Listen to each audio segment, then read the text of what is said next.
ಸಂಬಂಧ ಆರಂಭವಾಗಿದೆ. ಇದರಲ್ಲಿ ಪರೀಕ್ಷಿತನ ಪ್ರಶ್ನೆ, ಸ್ವಯಂಭೂಮನುವಿನ ಮಕ್ಕಳು ಎಲ್ಲ ಅದರ ಬಗ್ಗೆ ವಿಸ್ತಾರವಾಗಿ ತಿಳಿಸಿದ್ರೆ ಅಲ್ಲಿ ಹುಟ್ಟಿದಂತಹ ಪ್ರಜಾಪತಿಗಳು ಇತ್ಯಾದಿ ಎಲ್ಲವನ್ನು ತಿಳಿಸಿದ್ರು. ಹಾಗೇನೆ 14 ಜನ ಮನುಗಳು, ಹಾಗಾಗಿ ಉಳಿದ ಮನುಗಳ ವಿಷಯವನ್ನು ಸಹ ತಿಳಿಸಿ, ಮತ್ತೆ ಯಾವ ಯಾವ ಮನ್ವಂತರದಲ್ಲಿ ಪರಮಾತ್ಮನ ಅವತಾರ ಯಾವ ಯಾವ ಉದ್ದೇಶದಿಂದ ಆಯ್ತೋ ಅದನ್ನ ಎಲ್ಲ ಜ್ಞಾನಿಗಳು ಸಹ ವರ್ಣಿಸ್ತಾರೋ ಅವುಗಳನ್ನು ಸಹ ನಮಗೆ ತಿಳಿಸಿ ಅದನ್ನು ಕೇಳೋದಕ್ಕೆ ನಾನು ಇಷ್ಟಪಟ್ಟಿದ್ದೇನೆ. ಮತ್ತೆ ಮನ್ವಂತರದಲ್ಲಿ ಆತನ ಅವತಾರ ಆಯ್ತು, ಅವನೇನೇನು ಮಾಡ್ತಾ ಯಾವ ಯಾವ ರೀತಿಯಾಗಿ ಎಲ್ಲರನ್ನ ಉದ್ಧಾರ ಮಾಡಿದ, ಹೇಗೆ ಲೀಲೆಗಳನ್ನ ಮಹಿಮೆಗಳನ್ನ ಪ್ರಕಟಪಡಿಸ್ತಾ ತಿಳಿಸಿ. ಅಷ್ಟೇ ಅಲ್ಲ, ಹಿಂದೆ ಏನು ಆಯ್ತು, ಮುಂದೆ ಏನಾಗುತ್ತೆ, ಹೀಗೆ ಎಲ್ಲವನ್ನೂ ಸಹ ತಿಳಿಸಿ ಅಂತ ಪ್ರಶ್ನೆ ಮಾಡಿದಾಗ ಶುಕಮುನಿಗಳು ಹೇಳ್ತಾರೆ.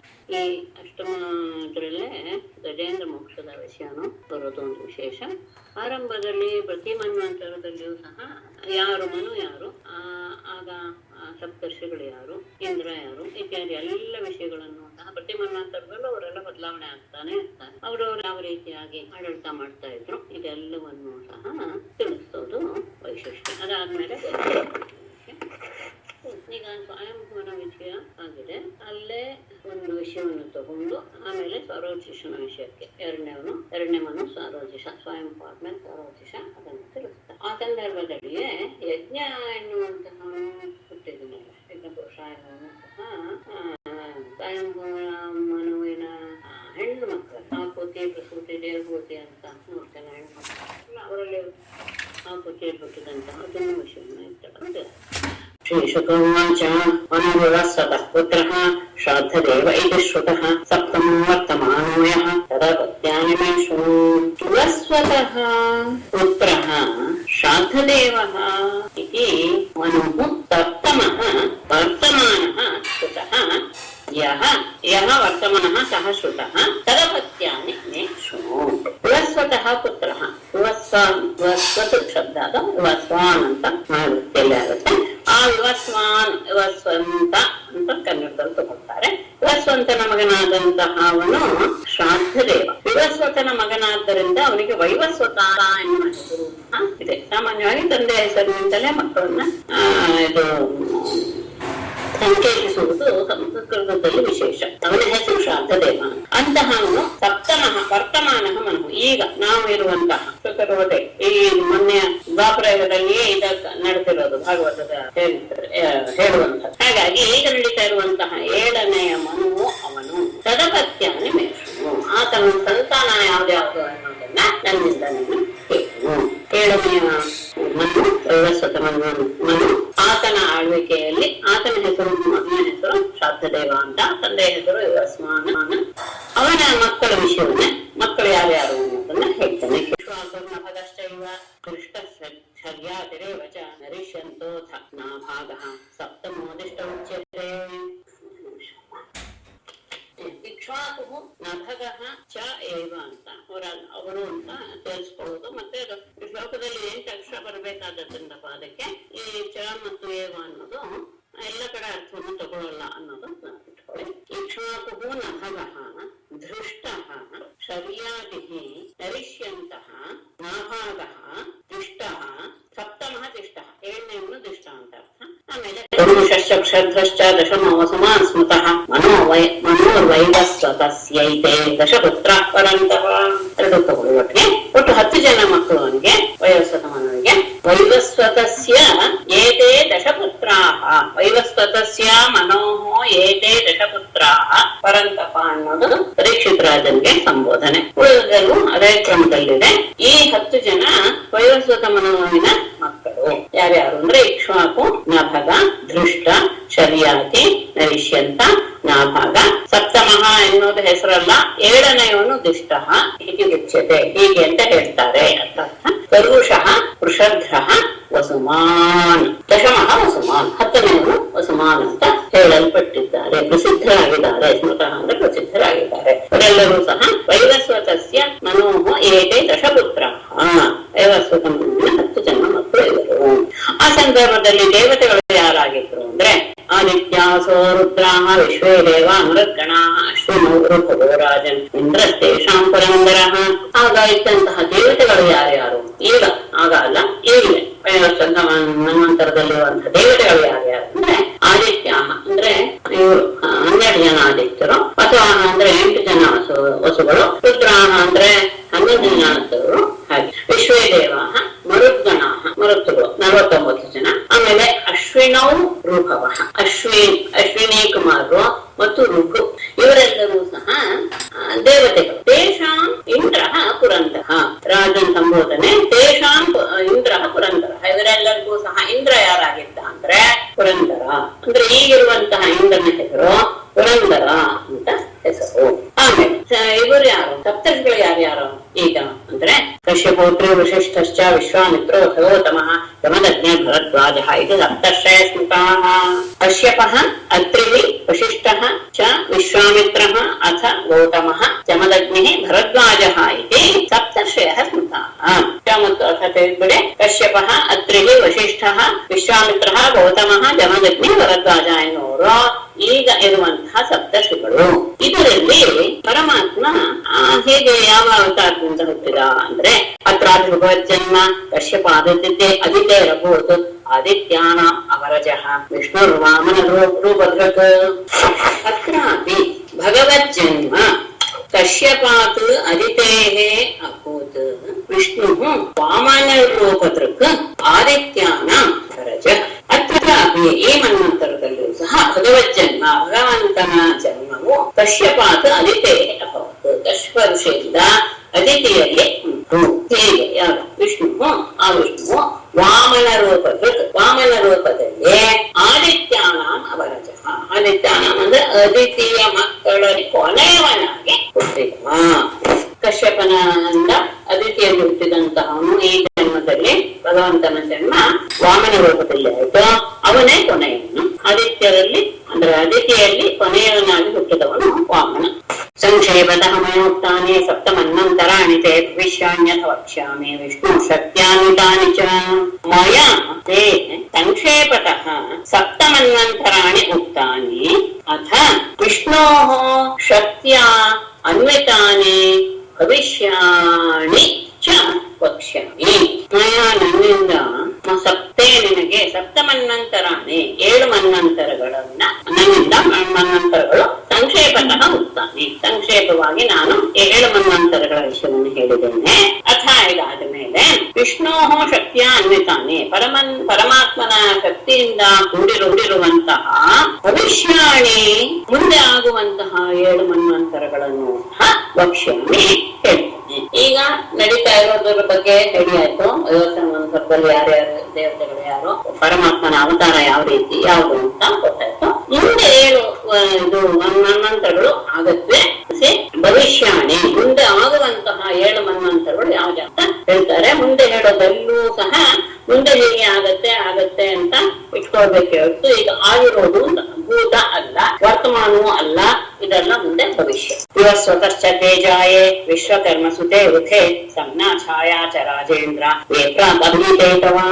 ವಿಶ್ವಕರ್ಮ ಸುತೆ ವೃಥೆ ಸ್ವತಃ ಯೇ ಜಾಯೇ ಸಂಜ್ಞಾ ಛಾಯಾ ಚ ರಾಜೇಂದ್ರ ಯೇ ತವ ಪ್ರಾಕ್ ಅಭೀತೆ. ವಿಶ್ವಕರ್ಮ ಸುತೆ, ವಿಶ್ವಕರ್ಮ ಎನ್ನುವಂತಹ ದೇವತೆಗಳ ಶಿಲ್ಪಿ, ಆತನ ಹೆಣ್ಣು ಮಕ್ಕಳಾದ 2 ವಿಶ್ವತಶ್ಚ ತೇಜಾಯೇ ವಿಶ್ವನಿಗೆ ಅಂದ್ರೆ ಸೂರ್ಯನಿಗೆ 2 ಹೆಂಡತಿಯರು. ಯಾರ್ಯಾರು? ಸಂಜ್ಞಾ ಛಾಯಾ ಚ, ಸಂಜ್ಞಾ ಮತ್ತು ಛಾಯಾ ಎನ್ನುವಂತಹ ಹೆಸರಿನ 2 ರಾಜೇಂದ್ರ ಪರೀಕ್ಷೆ ಸಂಬೋಧನೆ. ಏ ತವ ಪ್ರಾಗ್ ಅಭೀತೆ, ಯಾರ 2 ಬಗ್ಗೆ ನಾನು ಹಿಂದೆ ನಿನಗೆ ಹೇಳಿದ್ದನು. ವಿಶ್ವಕರ್ಮನ 2 ಮಕ್ಕಳು ಸಂಜ್ಞಾ ಮತ್ತು ಛಾಯಾ ಎಂದ್ರು ಸೂರ್ಯನಿಗೆ ಪತ್ನಿಯರಾಗಿದ್ದರು. ಆದ್ರೆ ಕೆಲವರು ಹೇಳ್ತಾರಂತೆ ತೃತೀಯ ಮಡವಾಮೇಕೆ ತಾಸಾಂ ತನ್ನ ಸುತಾಸ್ತ್ರಯ ಯಮೋ ಯಮಿ ಶ್ರಾದ್ಧ ದೇವಃ ಛಾಯಾಯಾಶ್ಚ ಸುತಾಂಶು. ತೃತೀಯಾಂ ಏಕೆ ತೃತೀಯಾಂ ವಡವಾಂ ತಾಸಾಂ ತನ್ನ ಸುತಾಃ ತ್ರಯಃ ಯಮಃ ಯಮಿ ಶ್ರಾದ್ಧ ದೇವಃ ಛಾಯಾಯಾಃ ಸುತಾಃ ಶೃಣು. ಏಕೆ ಅಂದ್ರೆ ಕೆಲವರು ಅಂತ, ಕೆಲವರು ತೃತೀಯಾಂ ವಡವಾಂ 3ನೇ ಅವಳು ವಡವ ಎನ್ನುವಂತಹ ಒಬ್ಬಳು ಇದ್ಲು ಅಂತ ಹೇಳ್ತಾರೆ. ವಡವ ಅಂತ ಹೇಳಿದ್ರೆ ಹೆಣ್ಣು ಕುದುರೆ ಅಂತ ಅರ್ಥ. ಇದ್ರ ಬಗ್ಗೆ ಒಂದು ಕಥೆ ನಿಜವಾಗಿ ಹೇಳೋದಾದ್ರೆ, ಸಮ್ನೆ ಎನ್ನುವಳು ಸೂರ್ಯನ ಹೆಂಡತಿ. ಅವಳು ಇವನ ತಾಪವನ್ನ, ಸೂರ್ಯನ ತಾಪವನ್ನ ಸಹಿಸಲಾರದೆ ಅವಳು ತನ್ನ ಛಾಯೆಯನ್ನ ಅಂದ್ರೆ ನೆರಳನ್ನ ಸೂರ್ಯನ ಹತ್ರ ಬಿಟ್ಟು ಹೋಗ್ಬಿಟ್ಟಿದ್ಲು. ಅವಳು ಮರೆಯಾಗ್ಬಿಟ್ಟಿದ್ಲು ಅವನ ತಾಪವನ್ನು ಸಹಿಸಕ್ಕಾಗದೆ. ಆ ಸೂರ್ಯನಿಗೆ ಅದು ತುಂಬಾ ದಿವಸ ಗೊತ್ತೇ ಆಗಲಿಲ್ಲ. ಆಮೇಲೆ ಯಾವಾಗ್ಲೂ ಒಂದ್ಸತಿ ಮಕ್ಕಳು ಜಗಳ ಆಡುವಾಗ ಗೊತ್ತಾಗುತ್ತೆ ಅಂತ ಅವನು ಸೊನ್ನೆಯನ್ನ ಕರೆದು ಸೊನ್ನೆ ಬಗ್ಗೆ ಕೋಪಿಸ್ಕೊಳ್ತಾನೆ. ಆವಾಗ ವಿಶ್ವಕರ್ಮ ಅಂದ್ರೆ ತಂದೆ ಬಂದು ಹೇಳ್ತಾನೆ, ನೀನು ನಿನ್ನ ತೀಕ್ಷ್ಣತೆಯನ್ನು ಸ್ವಲ್ಪ ಕಡಿಮೆ ಮಾಡ್ಕೊಳ್ಬೇಕಪ್ಪ, ಇಲ್ಲಿದ್ರೆ ಕಷ್ಟ ಆಗತ್ತೆ ಅಂತ. ಆಗ ಅವನು ತನ್ನ ಕಿರಣಗಳನ್ನೆಲ್ಲ ತೆಗಿತಾನೆ. ಅದರಿಂದಲೇ ಸುದರ್ಶನ ಚಕ್ರ ಎನ್ನುವುದು ಉಂಟಾಯಿತು. ಇನ್ಯಾವುದೋ ಕೆಲವಾಯ್ತು ಕಥೆ ಇದೆ. ನನಗೆ ನೋಡತ್ತಾ ಆದ್ರಿಂದ ಇಷ್ಟು ನಾಲ್ಕು ಇದೆ, ಇಷ್ಟು ಹೇಳಿದ್ದೀನಿ. ನೋಡೋಣ ಮುಂದೆ ಬಗ್ಗೆ ಹೋಗ್ತೀನಿ. ಹೀಗೆ ಅನ್ನೋದು ಒಂದಿದೆ. ಹಾಗಾಗಿ ಅವನ ಪತ್ನಿ ಸಣ್ಣ ಮಾತ್ರ ಅನ್ನೋ ಪುರಾಣದಲ್ಲಿಯೂ ಇದೆ. ವಡವ ಎನ್ನುವುದು ಅಂದ್ರೆ, ವಡವ ಅಂದ್ರೆ ಹೆಣ್ಣು ಕುದುರೆ. ಆ ಸಣ್ಣ ಇದ್ದಾಳಲ್ಲ ಅವಳು ಹೆಣ್ಣು ಕುದುರೆಯ ಹಾಗೆ ತನ್ನ ರೂಪವನ್ನು ಮರೆ ಮಾಡ್ಕೊಂಡ್ಬಿಟ್ಟಿದ್ದು ಅನ್ನುವಂತಹದ್ದು ಒಂದು ಕಥೆ ಇದೆ. ಇದರಲ್ಲಿ ಹೀಗೆ ಹೇಳ್ತಾ ಇದ್ದಾರೆ, ಮೂರನೇವಳು ಬಡವ ಅಂತ ಒಬ್ಳಿದ್ಲು ಅಂತ. ಅದೇ 3 ಜನ ಅಂತ ಆದ್ಮೇಲೆ ಅವರಲ್ಲಿ ಸನ್ನಾಸುತಾಹ ಪ್ರೇಮ, ತಮ್ಮನೆಯ ಮಕ್ಕಳು 3 ಜನ. ಯಾರ್ಯಾರು ಅಂದ್ರೆ ಯಮಃ, ಯಮಿ ಮತ್ತು ಶ್ರಾದ್ದದೇವ. ಈಗ ನಾವು ಹೇಳೋದಲ್ಲ ವಯೋಸದ ಅವನೇನು ಶ್ರಾದ್ದದೇವ. ಸಣ್ಣಗಳಿಗೆ 3 ಜನ ಮಕ್ಕಳು ಯಮ, ಯಮಿ ಮತ್ತು ಶ್ರಾದ್ದದೇವ ಅಂತ. ಛಾಯಾಯ ಅಷ್ಟಸುತಾಂ ಶುಭು. ಛಾಯೆಯ ಮಕ್ಕಳು ಯಾರು ಅಂತ ಹೇಳ್ತೀನಿ ಕೇಳಿ. ಸಾವರ್ಣಿಸ್ತಪತಿ ಕನ್ಯಾ ಭಾರ್ಯ ಸಂವರ್ಣಸ್ಯ ಯಾ ಶನೈಶ್ಚರಃ ತೃತೀಯೋ ಭೂತ್ ಅಶ್ವಿನೋ ಗಣವಾತ್ಮಜೌ. ಸಾವರ್ಣಿ ತಪತಿ ಕನ್ಯಾ ಯಾರು? ಛಾಯೆಯ ಮಗಳು ಸಾವರ್ಣಿ ಕನ್ಯಾ ತಪತಿ ಯಾ ಸಂವರ್ಣಸ್ಯ ಭಾರ್ಯ. ತೃತೀಯಃ ಶನೈಶ್ಚರಃ ಅಭೂತ್ ಅಶ್ವಿನೌ ವಡವಾತ್ಮಜೌ. ಸಾವರ್ಣಿ ಅಂದ್ರೆ ಮುಂದಿನವನು, 8ನೇ ಮುನಿದಾನಲ್ಲ ಅವನು ಸಾವರ್ಣಿ ಅಂತಾನೆ. ಸಾವರ್ಣಿ ಆಮೇಲೆ ಕನ್ಯಾ ತಪತಿ, ಮಗಳಾದವಳು ತಪತಿ. ಅವಳು ಯಾ ಸಂವರ್ಣಸ್ಯ ಭಾರ್ಯ, ಸಂವರ್ಣ ಎನ್ನುವಂತಹವನ ಪತ್ನಿ ಆಗಿದ್ಲು ತಪತಿ. ತಪತಿಯೇ ಯಮುನೆ ಅಂತ ಹೇಳ್ತಾರೆ. ಸಾರಿ, ತಪತಿ ಎನ್ನುವುದೇ ಒಂದು ನದಿ ಇದೆ. ಆಮೇಲೆ ತೃತೀಯ ಶನೈಶ್ಚರ ಆಗ್ಬೋದು, 3ನೇಯವನು ಶನೈಶ್ಚರ. ಆಮೇಲೆ ವಡವಾತ್ಮಜೌ ಅಶ್ವಿನೋ. ವಡವ ಅದೇ ನಾನು ಹೇಳಿದ್ನಲ್ಲ, ಸಮ್ನೆ ಎನ್ನುವಳು ವಡವ ರೂಪದಲ್ಲಿ ಇದ್ಲು. ಆಗ ಅವಳಿಗೆ ಇಬ್ಬರು ಮಕ್ಕಳು ಅಶ್ವಿನಿ ಕುಮಾರರು ಹುಟ್ಟಿದರು ಎನ್ನುವಂತಹದ್ದು ಒಂದು ಕಥೆ ಇದೆ. ಇಲ್ಲ ವಡವ ಅಂತಾನೆ ಇನ್ನೊಬ್ಳು ಇದ್ಲು ಅಂದ್ರೆ ಅವಳ ಮಕ್ಕಳು ಅಶ್ವಿನಿ ದೇವತೆಯರು ಅಂತ ಇಟ್ಕೊಳ್ಬಹುದು. ವಿಶೇಷ ಅವಳಿಗೆ 3 ಜನ ಮಕ್ಕಳು, ಯಮ, ಯಮಿ ಮತ್ತು ಶ್ರಾದ್ದದೇವ. ಛಾಯೆಗೆ 3 ಜನ ಮಕ್ಕಳು, ಇಲ್ಲಿ 2 ಗಂಡು ಮಕ್ಕಳು, ಒಬ್ಳು ಮಗಳು ಸಾವರ್ಣಿ ಅಂತ ಮಗ, ತಪತಿ ಎನ್ನುವಳು ಮಗಳು. ಹಾಗೇನೆ ಶನೈಶ್ಚರ, ಶನಿಯನ್ನು ಅವಳ ಮಗ, ಛಾಯೆಯ ಮಗ. ಆಮೇಲೆ ವಡವ ಅಂದ್ರೆ ಅದು ಸರಿಯಾದ ಇದು 0 ಮಕ್ಕಳು ಅನ್ನೋದೇ ಸರಿ ಇತ್ತು ಅಂತ ತಿಳಿದ ಹಾಗೆ. ವಡವ ಅಂತ ಇಟ್ಕೊಂಡ್ರೆ ಅವಳ ಮಕ್ಕಳಾಗಿ ಅಶ್ವಿನಿ ಕುಮಾರ್ ಇಬ್ಬರು ಜನಿಸಿದರು. ಅಥವಾ ಆ ಹೆಣ್ಣು ಕುದುರೆ ರೂಪದಲ್ಲಿ ಇದ್ದಂತಹ ಸಮ್ಯಗೇನೆ 2 ಮಕ್ಕಳು ಹುಟ್ಟಿದ್ರು ಅಂತ ಬೇಕಾದ್ರೂ ಇಟ್ಕೊಳ್ಳಿ. ಸಾವರ್ಣಿಸ್ತಪತಿ ಕನ್ಯಾ ಭಾರ್ಯ ಸಂವರ್ಣಸ್ಯ ಯಾ ಶನೈಶ್ಚರಃ ತೃತೀಯೋ ಭೂತ್ ಅಶ್ವಿನೋ ಗಣವಾತ್ಮಜೌ. ಸಾವರ್ಣಿ ತಪತಿ ಕನ್ಯಾ ಯಾರು? ಛಾಯೆಯ ಮಗಳು ಸಾವರ್ಣಿ ಕನ್ಯಾ ತಪತಿ ಯಾ ಸಂವರ್ಣಸ್ಯ ಭಾರ್ಯ. ತೃತೀಯಃ ಶನೈಶ್ಚರಃ ಅಭೂತ್ ಅಶ್ವಿನೌ ವಡವಾತ್ಮಜೌ. ಸಾವರ್ಣಿ ಅಂದ್ರೆ ಮುಂದಿನವನು, 8ನೇ ಮುನಿದಾನಲ್ಲ ಅವನು ಸಾವರ್ಣಿ ಅಂತಾನೆ. ಸಾವರ್ಣಿ ಆಮೇಲೆ ಕನ್ಯಾ ತಪತಿ, ಮಗಳಾದವಳು ತಪತಿ. ಅವಳು ಯಾ ಸಂವರ್ಣಸ್ಯ ಭಾರ್ಯ, ಸಂವರ್ಣ ಎನ್ನುವಂತಹವನ ಪತ್ನಿ ಆಗಿದ್ಲು ತಪತಿ. ತಪತಿಯೇ ಯಮುನೆ ಅಂತ ಹೇಳ್ತಾರೆ. ಸಾರಿ, ತಪತಿ ಎನ್ನುವುದೇ ಒಂದು ನದಿ ಇದೆ. ಆಮೇಲೆ ತೃತೀಯ ಶನೈಶ್ಚರ ಆಗ್ಬೋದು, 3ನೇಯವನು ಶನೈಶ್ಚರ. ಆಮೇಲೆ ವಡವಾತ್ಮಜೌ ಅಶ್ವಿನೋ. ವಡವ ಅದೇ ನಾನು ಹೇಳಿದ್ನಲ್ಲ, ಸಮ್ನೆ ಎನ್ನುವಳು ವಡವ ರೂಪದಲ್ಲಿ ಇದ್ಲು.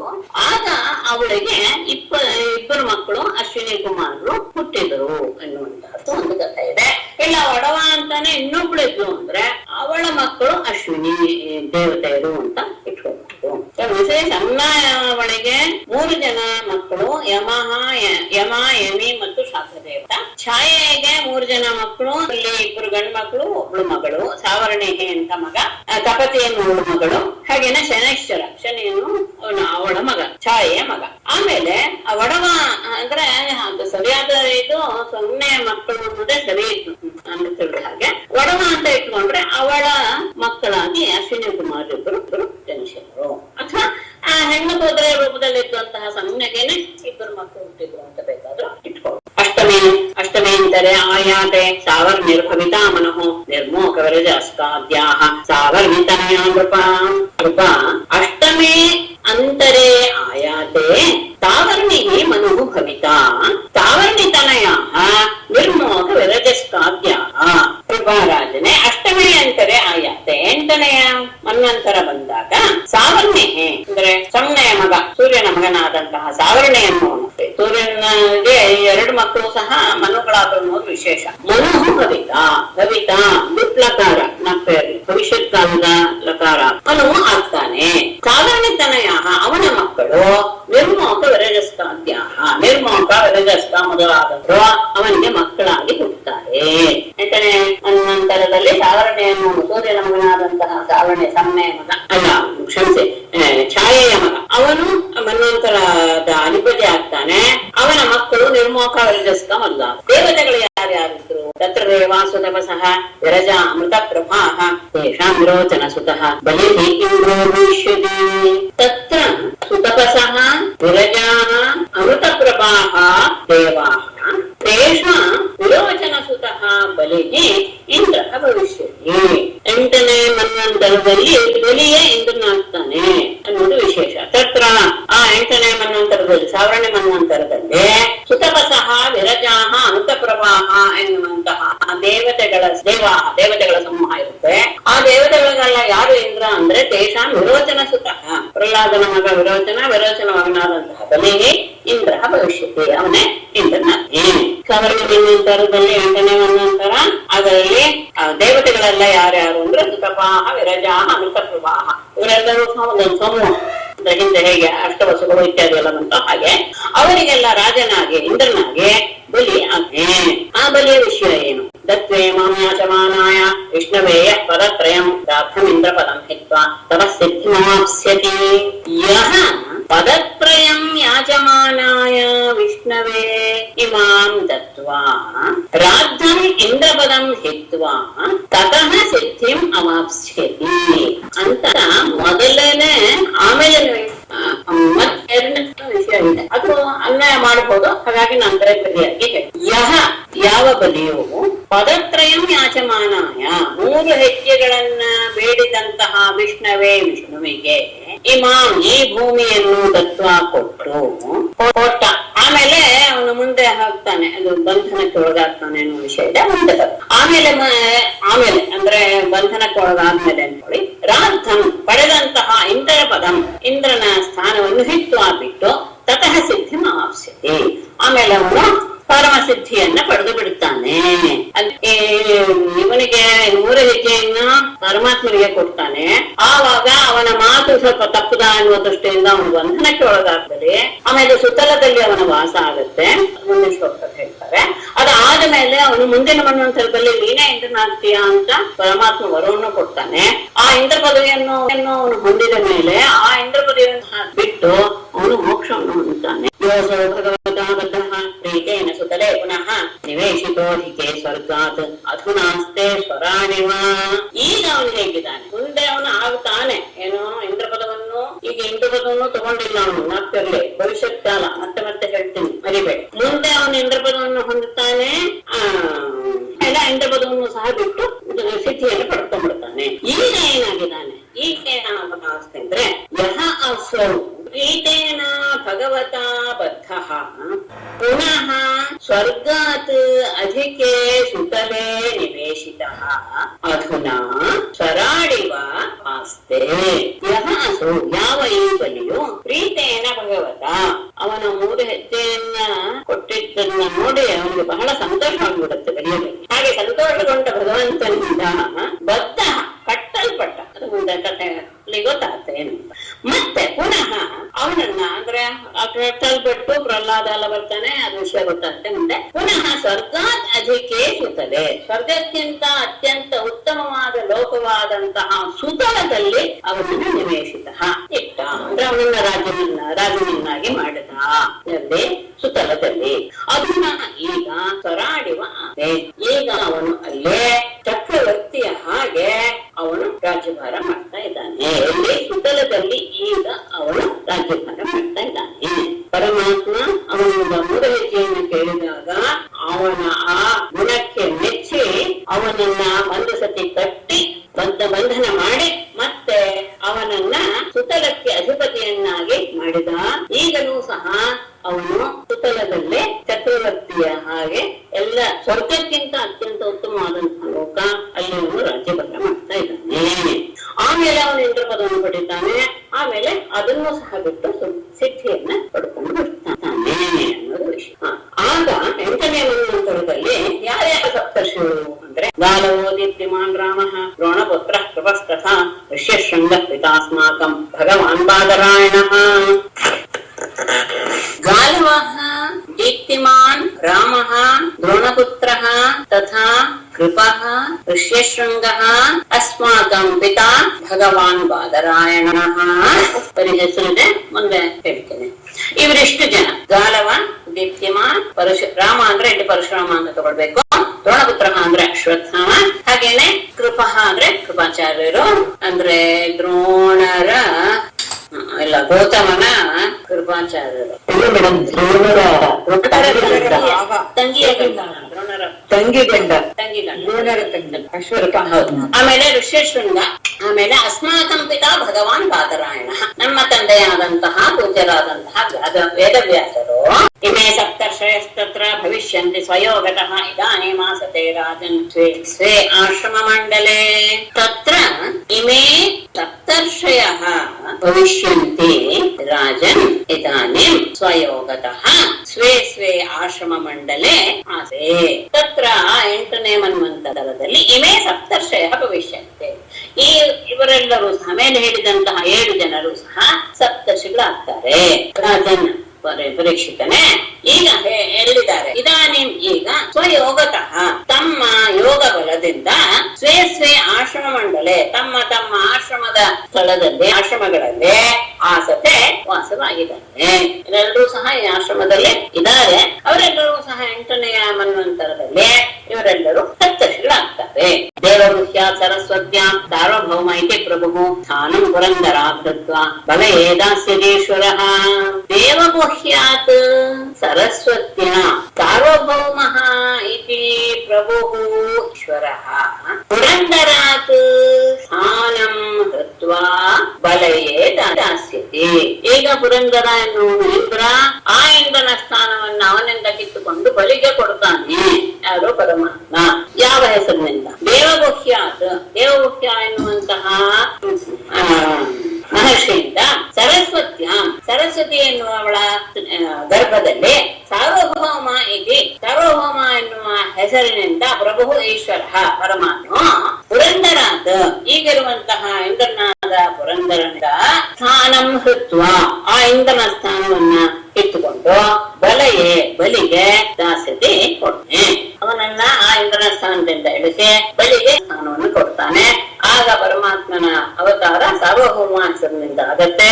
ಅವನ ತಂದೆ ತಾಯಿಗಳು ದೇವಗುಹ್ಯ ಮತ್ತು ಸರಸ್ವತಿ ಎನ್ನುವರು. ಇಲ್ಲಿಗೆ 8ನೇ ಮನ್ವಂತರದ ಕಥೆ ಮುಗಿಯಿತು. 9ನೇ ಮನ್ವಂತರದಲ್ಲಿ ನವಮೋ ದಕ್ಷ ಸಾವರ್ಣಿಗೆ ಮನು ವರುಣ ಸಂಭವ ಉದಕೇತು ದೀಪ್ತಕೇತು ಇತ್ಯಾದ್ಯಾಹ ತತ್ಸುತಾನ್ ನೃಪ ನವಮಃ ಮನುಃ ದಕ್ಷ ಸಾವರ್ಣಿಗೆ ವರುಣ ಸಂಭವ ತತ್ಸುತಾಃ ಭೂತಕೇತುಃ ದೀಪ್ತಕೇತುಃ ಇತ್ಯಾದ್ಯಾಹ. ನೃಪರಾಜನೇ ನವಮಃ 9ನೆಯ ಮನುವು ದಕ್ಷ ಸಾವರ್ಣಿಗೆ, ದಕ್ಷ ಸಾವರ್ಣಿ ಎನ್ನುವಂತಹ ಹೆಸರಿನವನು. ಅವನು ವರುಣ ಸಂಭವ, ಅವನು ವರುಣ ದೇವತೆಯ ಮಗ. ತತ್ಸುತಾಹ, ಅವನ ಮಕ್ಕಳು ಭೂತಕೇತು ದೀಪ್ತಕೇತು ಇತ್ಯಾದ್ಯಾಹ. ಭೂತಕೇತು ದೀಪ್ತಕೇತು ಮೊದಲಾದಂತಹವರು ಅವನ ಮಕ್ಕಳಾಗಿ ಹುಟ್ಟುತ್ತಾರೆ. ಎಲ್ಲ ಭವಿಷ್ಯತ್ ಕಾಲ ಮರಿಬೇಡಿ. 9ನೇ ಮನ್ವಂತರದ ಅಧಿಪತಿ ದಕ್ಷ ಸಾವರ್ಣಿ ಅಂತ ಹೆಸರಿನವನಾಗ್ತಾನೆ. ಅವನು ವರುಣನ ಮಗ. ಅವನ ಮಕ್ಕಳು ಭೂತಕೇತು ದೀಪ್ತಕೇತು ಇತ್ಯಾದಿ. ಆಮೇಲೆ ದೇವತೆಗಳು ಯಾರ್ಯಾರು?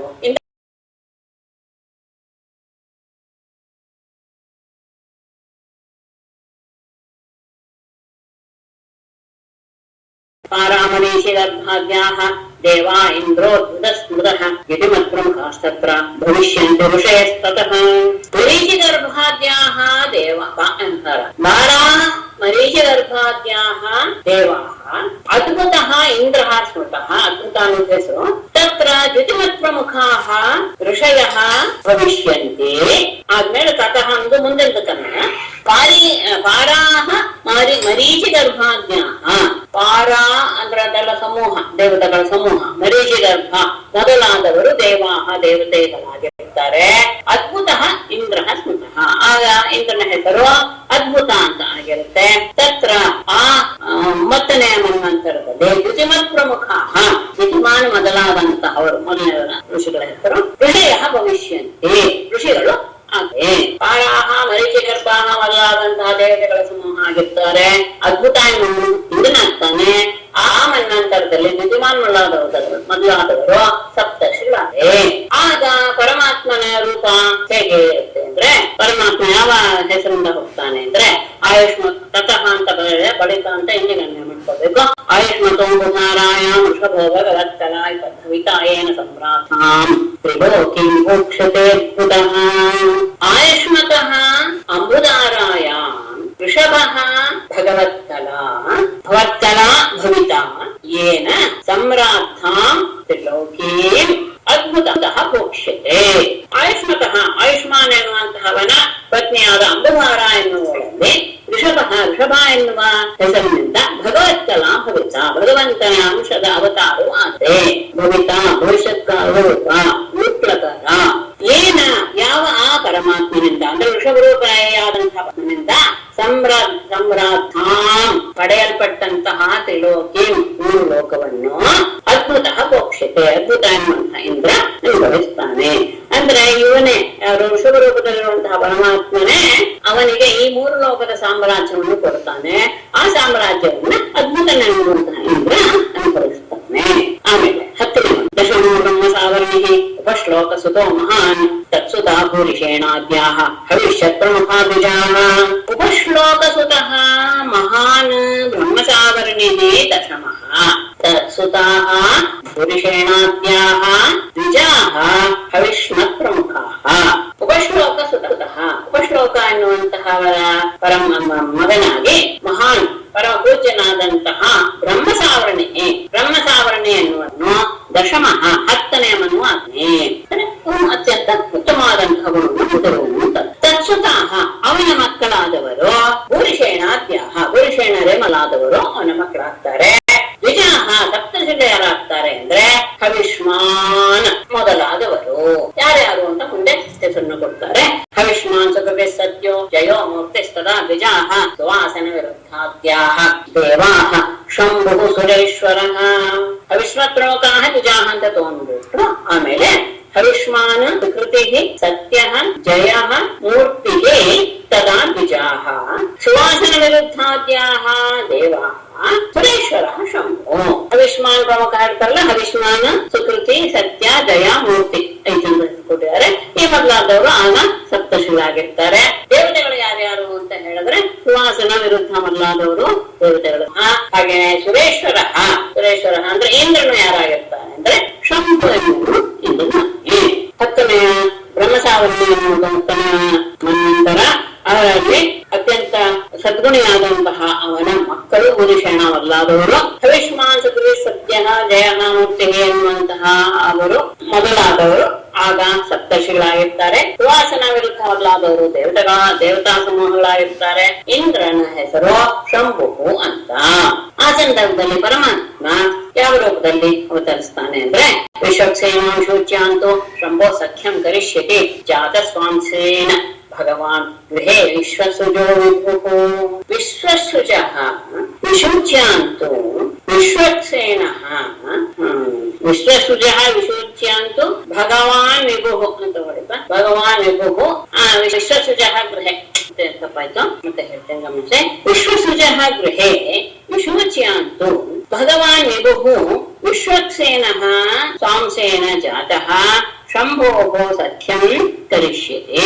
ವಿಶ್ವಸೃಜಃ ಗೃಹೇ, ವಿಶ್ವಸೃಜ ಎನ್ನುವಂತಹ ಮನೆಯಲ್ಲಿ ವಿಶೂಚ್ಯ ಅಂತ ಪತ್ನಿಯಾದಂತಹ ವಿಶೂಚಿ ಎನ್ನುವಳಲ್ಲಿ ಭಗವಾನ್ ವಿಭು ಪರಮಾತ್ಮನು ವಿಶ್ವಕ್ಸೇನ ಎಂಬುದಾಗಿ ಸ್ವಾಂಶೇನ ಜಾತಃ, ತನ್ನ ಅಂಶದಿಂದ ಅವನು ಅವತಾರ ತಾಳಿದ. ಸಂಭೋಹ ಸಖ್ಯಂ ಕರಿಷ್ಯತೆ, ಯಾವಿನ ಇಂದ್ರನಾದಂತಹ ಶಂಭುವಿನ ಜೊತೆಗೆ ಅವನು ಸ್ನೇಹವನ್ನು ಬಿಡುತ್ತಾನೆ. ವಿಶ್ವಸೃಜನ ಪತ್ನಿ ವಿಶೂಚಿ ಪರ ಮನೆಯಲ್ಲಿ ಭಗವಂತ ವಿಶ್ವಕ್ಸೇನ ಎನ್ನುವಂತಹ ರೂಪದಲ್ಲಿ ತನ್ನ ಅಂಶದಿಂದ ಅವನು ಅಲ್ಲಿ ಅವತಾರ ತಾಳ್ತಾನೆ. ಇಂದ್ರನಾದ ಶಂಭುವಿನ ಜೊತೆಗೆ ಸ್ನೇಹವನ್ನು ಬೆಳೆಸ್ತಾನೆ. ಆಮೇಲೆ 11ನೆಯ ಧರ್ಮ ಸಾವರಣೆಯನ್ನು ಮನೋವೈ ಧರ್ಮ ಸಾವರ್ಣಿ ಏಕಾದಶಮಾತ್ಮವಾನ್ ಅನಾಗತಾಸ್ತತ್ಸುತಾಶ್ಚ ಸತ್ಯ ಧರ್ಮಾದಯೋ ದಶ.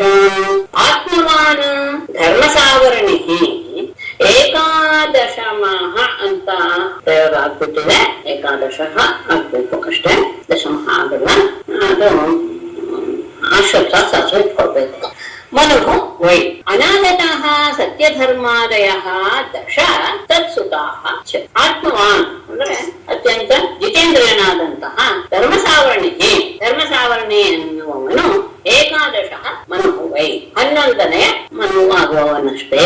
ಅನಾಗತ ಅಂದ್ರೆ ಮುಂದೆ ಆಗುವವರು ಅಂತ ಅರ್ಥ. ಇನ್ನು ಆಗಿಲ್ಲ ಅನ್ನೋದು ತಾತ್ಪರ್ಯ, ಬಂದಿಲ್ಲ ಅನ್ನೋದು ಅಂದ್ರೆ ಇನ್ನು ಹುಟ್ಟದೆ ಮುಂದೆ ಆಗುವಂತಹ ಸತ್ಯ ಧರ್ಮಾದಯ, ಸತ್ಯ ಧರ್ಮ ಮೊದಲಾದಂತಹ 10 ಜನ ತತ್ಸುತಾಃ ಅವನ ಮಕ್ಕಳಾಗಿ ಹುಟ್ಟುತ್ತಾರೆ. ಅತ್ಯಂತ ಸಂಯಮಿಯಾದಂತಹ ಅತ್ಯಂತ ಜಿತೇಂದ್ರನಾದಂತಹ ಧರ್ಮಸಾವರಣಿ ಎನ್ನುವನು 11ನೆಯ ಹನುಮಂತರದ ಅಧಿಪತಿ ಆಗ್ತಾನೆ. ಅವನ ಮಕ್ಕಳು ಸತ್ಯ ಧರ್ಮ ಮೊದಲಾದಂತಹ 10 ಜನ ಮಕ್ಕಳು ಅವನಿಗೆ ಹುಟ್ಟುತ್ತಾರೆ. ದೇವತೆಗಳು ಯಾರು? ಇಂದ್ರ ಯಾರು? ಸಪ್ತರ್ಷಿ. ವಿಹಂಗಮ ಕಾಮಗಮಾಃ ನಿರ್ವಾಣ ರುಚೇ ಸುರಾಃ ಇಂದ್ರಶ್ಚ ವೈದೃತಸ್ತೇಷಾಂ ಋಷಯಶ್ಚ ಅರುಣಾದಯಃ. ವಿಹಂಗಮಾಃ ಕಾಮಗಮಾಃ ನಿರ್ವಾಣ ರುಚಯಃ ಸುರಾಃ ತೇಷಾಂ ವೈಧೃತಃ ಇಂದ್ರಃ ಅರುಣಾದಯಃ ಚ ಋಷಯಃ. ವಿಹಂಗಮಾಃ ಕಾಮಗಮಾಃ ನಿರ್ವಾಣ ರುಚಯಃ ಇವರೆಲ್ಲರೂ ಸಹ ಅಂತ ಒಂದೊಂದು ಗುಂಪು ಹೇಳಿದ್ನಲ್ಲ, ಹಾಗೆ ಇವರೆಲ್ಲರೂ ಸಹ ಆಗ ದೇವತೆಗಳಾಗಿರ್ತಾರೆ. ತೇಷಾಂ ಅವರಿಗೆ ವೈಧೃತ ಇಂದ್ರಃ, ವೈಧೃತ ಎನ್ನುವಂಥವನು ಇಂದ್ರನಾಗಿರ್ತಾನೆ. ಅರುಣಾದಯ ಅರುಣ ಮೊದಲಾದಂಥವರು ಋಷಯ ಸಪ್ತರ್ಷಿಗಳಾಗಿರ್ತೇನೆ. 9ನೆಯ ಧರ್ಮಸಾವರಣಿ ನಂತರದಲ್ಲಿ ವಿಹಂಗಮ ಕಾಮಗಮ ನಿರ್ವಾಣ ಋಷಿ ಎನ್ನುವ ಸಮೂಹದ ದೇವತೆಗಳು, ಆತನ ಅವರೆಲ್ಲರ ಇಂದ್ರ ವೈಧೃತ, ಸಪ್ತರ್ಷಿಗಳು ಅರುಣಾದಿ ಮೊದಲಾದವರು. ಆತ ಪರಮಾತ್ಮನ ಅವತಾರ ಹೇಗೆ? ಆರ್ಯಕಸ್ಯ ಸ್ತುತಸ್ತತ್ರ ಧರ್ಮಸೇತುರಿತಿ ಸ್ಮೃತಃ ವೈಧೃತಾಯಾಂ ಹರೇರಂಶಃ ತ್ರಿಲೋಕೀಂ ಧಾರಯಿಷ್ಯತಿ. ತತ್ರ ಆರ್ಯಕಸ್ಯ ವೈಧೃತಾಯಾಂ ಧರ್ಮಸೇತುಃ ಇತಿ ಸ್ತುತಃ ಹರೇಃ ಅಂಶಃ ಸ್ಮೃತಃ ಸಹ ಇಟ್ಕೋಬೇಕು. ತ್ರಿಲೋಕೀಂ ಧಾರಯಿಷ್ಯತಿ. ತತ್ರ 11ನೆಯ ಮನ್ವಂತರದಲ್ಲಿ ಧರ್ಮಸಾವರ್ಣಿಯ ಮನ್ವಂತರದಲ್ಲಿ ಆರ್ಯಕಸ್ಯ ಆರ್ಯಕ ಎನ್ನುವಂತಹವನ ಪತ್ನಿಯಾದ ವೈಧೃತೆ ಎನ್ನುವಳ ಗರ್ಭದಲ್ಲಿ ಧರ್ಮಸೇತು ಇದೆ. ಧರ್ಮಸೇತು ಎನ್ನುವಂತಹ ಹೆಸರಿನಲ್ಲಿ ಸುತಃ ಮಗನಾಗಿ ಹರೇಹೇ ಅಂಶ ಸ್ಮೃತ, ಹರಿಯ ಅಂಶದ ಅವತಾರವು ಪ್ರಸಿದ್ಧವಾಗುತ್ತೆ. ತ್ರಿಲೋಕಿಂ ಧಾರಯಿಷ್ಯತಿ, ಅವನೇ 3 ಲೋಕ ರಕ್ಷಣೆ ಮಾಡುವಂತಹವನು ಆಗ್ತಾನೆ. ಆರ್ಯಕ ಮತ್ತು ವೈಧೃತ ಎನ್ನುವಂತಹ ದಂಪತಿಗಳಲ್ಲಿ ಧರ್ಮಸೇತು ಎನ್ನುವ ಹೆಸರಿನ ಪರಮಾತ್ಮನ ಅಂಶದ ರೂಪದಲ್ಲಿ ಪರಮಾತ್ಮ ಧರ್ಮಸೇತು ಎನ್ನುವಂತಹ ಹೆಸರಿನಲ್ಲಿ ಹುಟ್ಟನೆ. ಅವನು 3 ಲೋಕವನ್ನ ಕಾಪಾಡುವಂತಹ ಜವಾಬ್ದಾರಿಯನ್ನು ಹೊಂದುತ್ತಾನೆ. ಆಮೇಲೆ 11 ಭವಿತಾಗ್ರಸಾವರಣಿ ರಾಜನ್ ದ್ವಾದಶಮೋ ಮನಃ ದೇವವಾನ್ ಉಪದೇವಶ್ಚ ದೇವಶ್ರೇಷ್ಠಾದಯ ಸುತಾಃ. ರಾಜನ್ 12 ಎಂದು ಹಾಗೇನೆ 12 ಆಗಿದೆ. 12 ಮನುಃ ರುದ್ರಸಾವರಣಿ ಭವಿತಾ ಸುತಾಃ ದೇವವಾನ್ ಉಪದೇವಃ ದೇವಶ್ರೇಷ್ಠಾದಯಃ. ರಾಜನ್ ಪರೀಕ್ಷಿತನೆ 12ನೆಯ ಮನೋ ರುದ್ರಸಾವರಣಿ ರುದ್ರಸಾವರಣಿ ಹೆಸರನ್ನು ಸುತಃ ಅವನ ಮಕ್ಕಳು ದೇವವಾನ್ ಉಪದೇವ ದೇವಶ್ರೇಷ್ಠ ಮೊದಲಾದವರು. 12ನೆಯ ಮನ್ವಂತರದ ಅಧಿಪತಿ ರುದ್ರಸಾವರಣಿ ಎನ್ನುವನಾಗ್ತಾನೆ. ಅವನ ಮಕ್ಕಳು ದೇವವಾನ್ ಉಪದೇವ ದೇವಶ್ರೇಷ್ಠ ಮೊದಲಾದವರು. ಇಂದ್ರ ಯಾರು? ತತ್ರೇಂದ್ರಃ ದೇವಾಶ್ಚ ಹರಿತಾದಯಃ ಋಷಯಶ್ಚ ತಪೋಮೂರ್ತಿಃ ತಪಸ್ವ್ಯಾಗ್ನೇಧ್ರಕಾದಯಃ. ತತ್ರ ಇಂದ್ರಃ ಋತುಧಾಮ ದೇವಾಃ ಹರಿತಾದಯಃ ತಪೋಮೂರ್ತಿಃ ತಪಸ್ವಿ ಆಗ್ನೇಯಕಾದಯಃ ಋಷಯಃ. ತತ್ರ 12ನೇ ಮನ್ವಂತರದಲ್ಲಿ ಋತಸಾವರ್ಣಿ ಮನ್ವಂತರದಲ್ಲಿ ಇಂದ್ರಃ ಋತಧಾಮ, ಇಂದ್ರನು ಋತಧಾಮ ಎನ್ನುವನು, ಇಂದ್ರನ ಹೆಸರು ಋತಧಾಮ ಅಥವಾ ಋತಧಾಮ ಎನ್ನುವನೇ.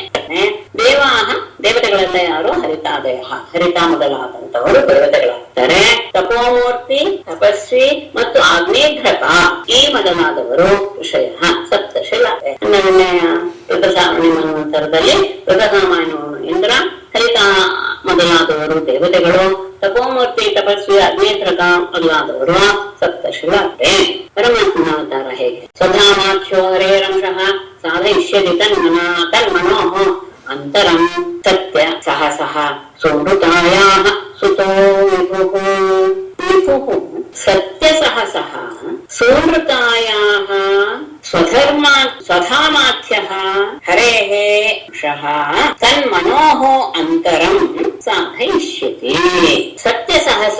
ಸತ್ಯಸಹ ವಿಭುಃ ಪರಮಾತ್ಮನು ಸತ್ಯಸಹಸ್ ಅಂತ ಅವನ ಹೆಸರು. ಸುಮೃತ ಎನ್ನುವಳು ಪತ್ನಿ. ಅವರಿಬ್ಬರಲ್ಲಿ ಸ್ವಧಾಮ ಎನ್ನುವ ಹೆಸರಿನಿಂದ ಸ್ವಧಾಮಾಖ್ಯ ಹರೇಹೇ ಅಂತ ಪರಮಾತ್ಮನ ಅಂಶರೂಪನಾದ ಅವನು ತನ್ಮನೋಹ ಅಂತರದ ಅಂದ್ರೆ ಆ ಮನ್ವಂತರದೇ ಸಾಧಯಿಷ್ಯತೆ ಅದರ ಒಡೆಯನಾಗಿ ಅದನ್ನ ಪಾಲಿಸ್ತಾನೆ. ಸತ್ಯಸಹಸ್ ಮತ್ತು ಸುಮೃತ ಎನ್ನುವಂತಹ ದಂಪತಿಗಳ ಗರ್ಭದಿಂದ ಹರಿಯ ಅಂಶವು ಸ್ವಧಾಮ ಎನ್ನುವಂತಹ ರೂಪದಲ್ಲಿ ಪ್ರಕಟವಾಗಿ ಆ ಹೆಸರಿನಿಂದ ಭಗವಂತ ಆ ಮನ್ವಂತರದಲ್ಲೇ ಎಲ್ಲರನ್ನೂ ಸಹ ಪರಿಪಾಲನೆ ಮಾಡ್ತಾನೆ. 13ನೇ ಮನಸ್ತ್ರಯೋದಶೋ ಭಾವ್ಯ ದೇವಸಾವರ್ಣಿರಾತ್ಮ ಚಿತ್ರಸೇನ ವಿಚಿತ್ರಾದ್ಯಾಃ ದೇವಸಾವರ್ಣಿದೇವಜಾಃ. ತ್ರಯೋದಶಃ ಮನುಃ ಆತ್ಮವಾನ್ ದೇವಸಾವರ್ಣಿಃ ಭಾವ್ಯಃ ಚಿತ್ರಸೇನ ವಿಚಿತ್ರಾದ್ಯಾಃ ದೇವಸಾವರ್ಣಿದೇವಃ. ತ್ರಯೋದಶಃ ಮನುಃ 13ನೆಯ ಮನು ಆತ್ಮವಾನ್ ಜಿತೇಂದ್ರನಾದಂತಹ ದೇವಸಾವರ್ಣಿಃ ದೇವಸಾವರ್ಣಿ ಆಗ್ತಾನೆ ಅಂತ ತಿಳಿದುಕೊಳ್ಳಿ. 13ನೆಯ ಮನ್ವಂತರದ ಅಧಿಪತಿ ದೇವಸಾವರ್ಣಿ ಎನ್ನುವನು ಸಂಯಮಿಯಾದಂತಹ ರಾಜ. ಆತನಿಗೆ ಚಿತ್ರಸೇನಾ ವಿಚಿತ್ರಾದ್ಯಾಹ ಚಿತ್ರಸೇನಾ ವಿಚಿತ್ರ ಮೊದಲಾದಂತಹ ಹೆಸರಿನವರು ದೇವಸಾವರ್ಣಿ ದೇಹಜಾಹ ದೇವಸಾವರ್ಣಿಯ ಮಕ್ಕಳಾಗಿ ಇವರೆಲ್ಲ ಹುಟ್ಟುತ್ತಾರೆ. ದೇವಸಾವರ್ಣಿ ಎನ್ನುವನು 13ನೆಯ ಮನ್ವಂತರದ ಅಧಿಪತಿ. ಚಿತ್ರಸೇನಾ ವಿಚಿತ್ರ ಮೊದಲಾದವರು ಅವನ ಮಕ್ಕಳು.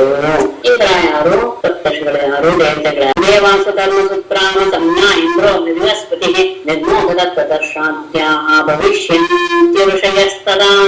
ಸುಕರ್ಮಸೂತ್ರಾಮ ಸಂಜ್ಞಾಃ ದೇವಾಃ ಬೃಹಸ್ಪತಿಃ ಇಂದ್ರಃ ತದಾ ನಿರ್ಮೋಹ ತತ್ವಾದರ್ಶಾದ್ಯಾಃ ಋಷಯಃ ಭವಿಷ್ಯತಿ. ಸುಕರ್ಮ ಸುತ್ರಾಮ ಎನ್ನುವ ಹೆಸರಿನ ಅವರು ದೇವಾಹ ದೇವತೆಗಳಾಗಿರ್ತಾರೆ. ಬೃಹಸ್ಪತಿ ಇಂದ್ರಃ ದಿವಸ್ಪತಿ ಎನ್ನುವ ಇಂದ್ರನಾಗಿರ್ತಾನೆ. ತದಾ ಆ ಮನ್ವಂತರದಲ್ಲಿ ನಿರ್ಮೋಹ ತತ್ವಾದರ್ಶ ಎರಡು ಹೆಸರು. ನಿರ್ಮೋಹ ತತ್ವಾದರ್ಶ ತತ್ವದರ್ಶ ಅಲ್ಲಾದಂತವರು ಋಷಯ ಭವಿಷ್ಯ ಸಪ್ತರ್ಷಿಗಳು. ಸುಕರ್ಮ ಸುತ್ರಾಮ ಅಲ್ಲಾದ ಹೆಸರಿನವರು ದೇವತಾ ಗಣಗಳು. ಬೃಹಸ್ಪತಿ ಎನ್ನುವುದು ಇಂದ್ರ, ನಿರ್ಮೋಹ ತತ್ವದರ್ಶ ಮೊದಲಾದವರು ಸಪ್ತರ್ಷಿಗಳಾಗ್ತಾರೆ. ಪರಮಾತ್ಮನ ಅವತಾರ ಹೇಗೆ? ದೇವಹೋತ್ರಸ್ಯ ತನಯಃ ಉಪಹರ್ತ ಬೃಹಸ್ಪತೇಃ ಯೋಗೇಶ್ವರೋ ಹರೇರಂಶಃ ಬೃಹತ್ಯಾಂ ಸಂಭವಿಷ್ಯತಿ. ದೇವಹೋತ್ರಸ್ಯ ಬೃಹತ್ಯಾಂ ತನಯಃ ಯೋಗೇಶ್ವರಃ ಹರೇಃ ಅಂಶಃ ಸಂಭವಿಷ್ಯತಿ ಬೃಹಸ್ಪತೇಃ ಉಪಹರ. ದೇವಹೋತ್ರಸ್ಯ ದೇವಹೋತ್ರ ಎನ್ನುವನ ಮತ್ತು ಬೃಹತ್ಯಾಂ ಬೃಹತಿ ಎನ್ನುವ ಪತ್ನಿಯಲ್ಲಿ ತನಯಃ ಮಗನಾಗಿ ಯೋಗೇಶ್ವರನ ರೂಪದಲ್ಲಿ ಹರೇಃ ಅಂಶಃ ಹರಿಯ ಪರಮಾತ್ಮನ ಅಂಶವು ಸಂಭವಿಷ್ಯತಿ ಉಂಟಾಗುತ್ತೆ. ಬೃಹಸ್ಪತಿ ಇಂದ್ರ ಇದ್ದಾನಲ್ಲ, ಇಂದ್ರನಿಗೆ ಬೃಹಸ್ಪತಿ ಎನ್ನುವನಿಗೆ ಉಪಹರ್ತ ಇಂದ್ರನ ಪದವಿಯನ್ನು ಅವನು ಕೊಡಿಸ್ತಾನೆ ಅಥವಾ ಕೊಡ್ತಾನೆ. ದೇವಹೋತ್ರ ಮತ್ತು ಬೃಹತಿ ಎನ್ನುವಂತಹ ದಂಪತಿಗಳ ಮಗನಾಗಿ ಯೋಗೇಶ್ವರ ಎನ್ನುವಂತಹ ರೂಪದಲ್ಲಿ ಹರಿಯ ಅವತಾರವಾಗುತ್ತೆ, ಅಂಶಾವತಾರವಾಗುತ್ತೆ. ಆಗ ಬೃಹಸ್ಪತಿಗೆ ಇಂದ್ರನ ಪದವಿಯನ್ನು ಅವನು ಕೊಡ್ತಾನೆ. 13ನೆಯ ಮನ್ವಂತರ ಕೊನೆಗೆ ಬಂದು ಇಂದ್ರ ಸಾವರ್ಣಿ ಚತುರ್ದಶ ಮಹೇಶ್ಯತಿ ಗುರುಗಂಭೀರ ಬುದ್ಧ್ಯಾದ್ಯಾಃ ಇಂದ್ರ ಸಾವರ್ಣೀರ್ಯಜಾಃ. ಚತುರ್ದಶಃ ಇದು ಅಷ್ಟೇ. ಚತುರ್ದಶಃ ಮನುಃ ಇಂದ್ರ ಸಾವರ್ಣಿಃ ಏಷ್ಯತಿ ವೈ ಗುರುಗಂಭೀರ ಬುದ್ಧ್ಯಾದ್ಯಾಃ ಇಂದ್ರ ಸಾವರ್ಣಿ ವೈರ್ಯಜಾಃ ಅಥವಾ ಇಂದ್ರ ಸಾವರ್ಣಿ ವೈರ್ಯಜಾಃ ಗಂಭೀರ ಬುದ್ಧ್ಯಾದ್ಯಾಃ. ಚತುರ್ದಶಃ 14ನೆಯ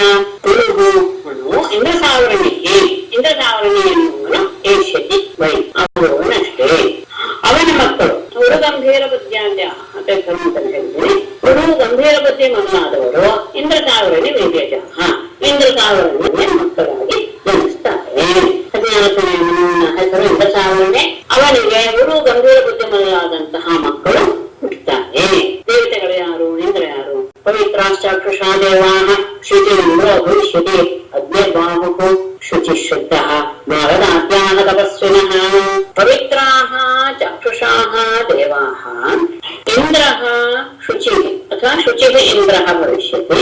ಅಗ್ನಿಃ ಬಾಹುಃ ಶುಚಿಃ ಶುದ್ಧಃ ನಾರದಾದ್ಯಾಃ ತಪಸ್ವಿನಃ. ಪವಿತ್ರಾಃ ಚಕ್ಷುಷಾಃ ದೇವಾಃ. ಪವಿತ್ರಾಃ ಚಕ್ಷುಷಾಃ ಎನ್ನುವಂತಹ ದೇವಗಣಗಳೇ ದೇವತೆಗಳು. ಆಗ ಶುಚಿಃ ಶುಚಿ ಎನ್ನುವನು ಇಂದ್ರಃ ಭವಿಷ್ಯತಿ, ಇಂದ್ರನಾಗ್ತಾನೆ. ಸಪ್ತರ್ಷಿಗಳು ಯಾರ್ಯಾರು ಅಂದ್ರೆ ಅಗ್ನಿ, ಬಾಹು, ಶುಚಿ, ಶುದ್ಧ, ಮಾಗಧ ಮೊದಲಾದವರು ಆಗ ಸಪ್ತರ್ಷಿಗಳಾಗ್ತಾರೆ. 14ನೇ ಇಂದ್ರಸಾವರ್ಣೆ ಬುದ್ಧಿಮಲ್ಲಾದವರ ಮಕ್ಕಳು. ಪವಿತ್ರಾರು ಚಾಕ್ಷುಷರು ಎನ್ನುವಂತಹ ದೇವತಾ ಸಮೂಹಗಳು. ಶುಚಿ ಎನ್ನುವ ಇಂದ್ರ, ಅಗ್ನಿ, ಬಾಹು, ಶುಚಿ, ಶುದ್ಧ, ಮಾಗಧ ಮೊದಲಾದವರು ಸಪ್ತರ್ಷಿಗಳು. ಪರಮಾತ್ಮನಾಂಶ ಸತ್ರಾಯಣಸ್ಯ ತನಯಃ ಬೃಹದ್ಭಾನುಸ್ತದಾ ಹರಿಃ ವಿತಾನಾಯ ಮಹಾರಾಜ ಕ್ರಿಯಾತಂತು ವಿತಾಯಿತ. ಮಹಾರಾಜ ಸತ್ರಾಯಣಸ್ಯ ವಿತಾನಾಯಾಂ ತನಯಃ ತದಾ ಹರಿಃ ಬೃಹದ್ಭಾನುಃ ಕ್ರಿಯಾತಂತು ವಿತಾಯಿತ. ಮಹಾರಾಜ ಪರೀಕ್ಷಿತನೇ ಸತ್ರಾಯಣಸ್ಯ ವಿತಾನಾಯಾಂ, ಸತ್ರಾಯಣ ಮತ್ತು ಅವನ ಪತ್ನಿಯಾದ ವಿತಾನ ಎನ್ನುವಳಲ್ಲಿ ತನಯ ಮಗನಾಗಿ ತದಾ ಆಗ ಹರಿಹೇ ಹರಿಯೋ ಬೃಹದ್ಭಾನು ಎನ್ನುವಂತಹದಿಂದ ಅವತಾರ ಮಾಡ್ತಾನೆ. ಅವನು ಆ ಸಂದರ್ಭದಲ್ಲಿ ಕ್ರಿಯಾತಂತು ಕರ್ಮಕಾಂಡಗಳನ್ನ ವಿತಾಯಿತ ವಿಸ್ತಾರವಾಗಿ ಬಳಸ್ತಾನೆ. ಕರ್ಮಕಾಂಡಗಳನ್ನು ವಿಸ್ತಾರವಾಗಿ ಬಳಸುವಂತಹ ಕಾರ್ಯವನ್ನು ಮಾಡ್ತಾನೆ. ಸತ್ರಾಯಣ ಮತ್ತು ವಿತಾನ ಎನ್ನುವಂತಹ ದಂಪತಿಗಳಲ್ಲಿ ಬೃಹದ್ಭಾನು ಎನ್ನುವ ಹೆಸರಿನಿಂದ ಪರಮಾತ್ಮ ತನ್ನ ಅಂಶದಿಂದ ಜನ್ಮ ಮಾಡ್ತಾನೆ. ಆಗ ಕರ್ಮಕಾಂಡಕ್ಕೆ ವಿಶೇಷವಾದಂತಹ ವಿಸ್ತರಣೆ ಅಥವಾ ವಿಸ್ತಾರ ಸಿಗುತ್ತೆ ಅನ್ನೋದು ವಿಶೇಷ. ಚತುರ್ದಶ ಕರ್ಮಕಾಂಡ ಅಂದ್ರೆ ಅದೇ ಯಜ್ಞಾಗಾದಿಗಳು ಅಂತ. ಚತುರ್ದಶೈತಾನಿ ತ್ರಿಕಾಲಾನುಗತಾನಿ ತೇ ಪ್ರೋಕ್ತಾನ್ಯೈರ್ವಿತಃ ಕಲ್ಪಃ ಯುಗಸಹಸ್ರಪರ್ಯಯಃ. ರಾಜನ್ ಏತಾನಿ ತ್ರಿಕಾಲಾನುಗತಾನಿ ಚತುರ್ದಶ ತೇ ಪ್ರೋಕ್ತಾನಿ ಏಭಿಃ ಯುಗಸಹಸ್ರಪರ್ಯಯಃ ಕಲ್ಪಃ ವಿತಃ.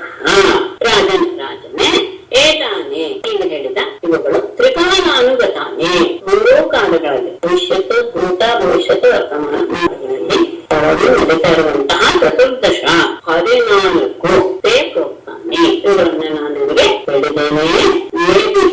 ಇವುಗಳ ಮೂಲಕವೇ ಯುಗ ಸಹಸ್ರ ಪರ್ಯಯ 1000 ಯುಗಗಳಿಂದ ಕೂಡಿದ ಕಲ್ಪವು ವಿತಃ ಎಣಿಸಲ್ಪಟ್ಟಿದೆ.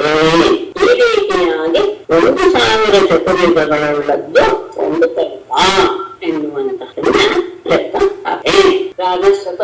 ಚತುರ್ದಶೈತಾನಿ ತ್ರಿಕಾಲಾನುಗತಾನಿ ತೇ ಪ್ರೋಕ್ತಾನ್ಯೈರ್ವಿತಃ ಕಲ್ಪಃ ಯುಗಸಹಸ್ರಪರ್ಯಯಃ. ಶ್ರೀಮದ್ಭಾಗವತೆ ಪುರಾಣೇ ಅಷ್ಟಮಸ್ಕಂಧೆ. ಇಲ್ಲಿ ಮನ್ವಂತರಾನುವರ್ಣನಂ ನಾಮ ತ್ರಯೋದಶೋऽಧ್ಯಾಯಃ. ಇಲ್ಲಿ ಒಂದು ಶ್ಲೋಕ ಎಕ್ಸ್ಟ್ರಾ ಇದೆ ಅಂತ ಶ್ರೀಧರದಲ್ಲಿ ಅಂದ್ರೆ 5 ಪುಸ್ತಕಗಳು ಕೊಡ್ತಾರೆ. ಅದು ಅಂದ್ರೆ ಎಲ್ಲ ಕಡೆಯಿಂದ ಸಾಮಾನ್ಯ ಅದರ ಇದು ಫಲಶ್ರುತಿ. ಚತುರ್ದಶಮಂಚ ಕಥಾಮ್ಯಸ್ಕೀರ್ತಯೇಂದ್ರಃ ಶೃಣುಯಾದ್ವಾಪಿ ರಾಜೇಂದ್ರ ತಸ್ಯ ವಿಷ್ಣು ಪ್ರಸೀದತಿ. 14 ಮನುಗಳ ಈ ಕಥೆಯನ್ನ ಯಾರು ಮನುಷ್ಯರು ಕೇಳ್ತಾರೋ ಅಥವಾ ಹೇಳ್ತಾರೋ ಅವರಿಗೆ ಭಗವಂತ ಅನುಗ್ರಹ ಮಾಡ್ತಾನೆ ಅಂತ ಒಂದು ಶ್ಲೋಕದ ಶ್ಲೋಕ ಇದೆ. ಅದು ಇಲ್ಲ ಅನ್ನೋದನ್ನ ಬ್ರಾಕೆಟ್ ಅಲ್ಲಿ